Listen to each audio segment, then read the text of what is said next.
Good morning, good afternoon, good evening, and good night. My name is Savannah Playford, the Director of Youth Ministry at Dixon United Methodist Church. Whenever you are watching this, welcome to today's daily devotion. Have you ever heard that saying, there's a time and a place for everything? You typically say it to your kids when they're messing around or being rowdy in a situation where they should be serious and quiet. There's also a saying that says there is a season for everything.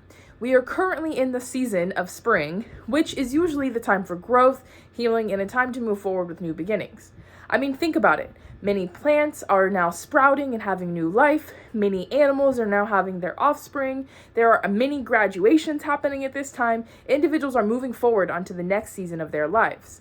Spring is a time for growth. When growing, though, it is important that your roots are planted in somewhere that will allow you to be prosperous. So today I want to read to you Psalm 1:1-3 that says this: "The truly happy person doesn't follow wicked advice, doesn't stand on the road of sinners, and does not sit with the disrespectful. Instead of doing those things, the persons who love for the Lord's instruction, and they recite God's instruction day and night.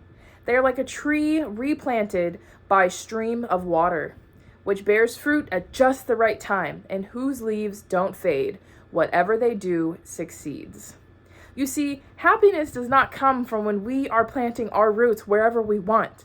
These verses show that a person who plants their seeds, or plants a literal plant, next to streams of water or are connected to the water of life will bear fruits, and they will bear fruits at just the right time. You see, we will all flower when we're supposed to, or we will all reach our goals when we're supposed to at the correct time. But we need to remind ourselves not to get tired and not to think of the long journey ahead of us or to compare ourselves to other people's journey and the walk that they are following. God's got our back. Happiness comes from following God's plan and planting our roots in Him. Today, I strongly encourage you to allow God's plan for growth to move into your life.